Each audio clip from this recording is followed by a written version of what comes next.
Santo Paulus mengingatkan dengan tegas, kamu adalah bait Allah dan roh Allah diam di dalam kamu. Manusia adalah bait Allah. Ini penting sekali. Dulu di seminari tinggi kami di Momere, di Irta Piret, ada seorang frater yang buat silogisme logika. Dia bilang, manusia adalah bait Allah. Mohon maaf, mungkin ada yang merokok di sini, bapak-bapak. Mohon maaf Bapak Uskup, mungkin juga ada yang merokok. Dia bilang, manusia adalah bait Allah. Lalu dia katakan, merokok sama dengan membakar tubuh. Berarti merokok sama dengan membakar bait Allah. Jadi hati-hati yang sering merokok ya, itu sama dengan bakar bait Allah.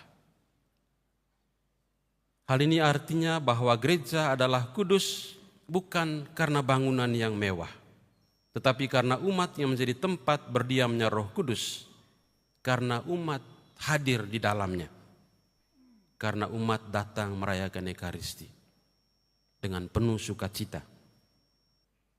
Dalam penelitian Pew Research Center tahun 2025 ini, dia mencatat bahwa umat Katolik yang sering berdoa itu sekitar 51%, cukup banyak. Sedangkan kehadiran untuk misa mingguan hanya 29%. Bapak Ibu termasuk di dalam 29%. Sementara 11% lainnya menghadiri misa sekali atau ya sesekali lah, begitu ya. Sesekali, maksudnya sesekali dalam 2 tahun. Gitu.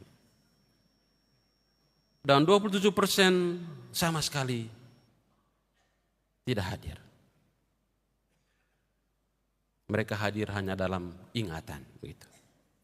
Mungkin mereka ini masuk dalam umat Katolik di bawah tanah, gitu ya. Jadi tidak terlihat. Jadi kehadiran penting untuk menentukan bahwa kekudusan gereja itu juga ada di sana. Seperti yang dalam dimensi pertama tadi itu, persekutuan umat itu juga menentukan. Jadi Yesus hadir itu juga dalam persekutuan umat beriman.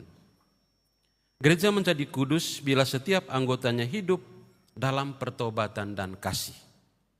Yesus menyucikan bait Allah dari pedagang, kita pun diajak membersihkan bait suci, yaitu diri kita sendiri dari keserakahan, dari kebencian, dari ketidakadilan, dan mungkin dari persoalan-persoalan yang membuat kita tidak mengalami perjumpaan yang asli dengan Tuhan sendiri. Santo Yohanes Chrysostomus menyampaikan dengan indah kepada kita, jangan banggakan tembok yang indah bila dalam dirimu sendiri engkau membiarkan kebobrokan moral. Paus Fransiskus juga mengingatkan kita, gereja yang sejati adalah rumah yang selalu terbuka, bukan istana yang tertutup.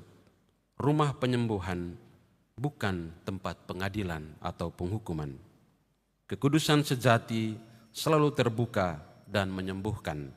Ia menjelma dalam kelembutan, solidaritas, dan belas kasih kepada yang lemah.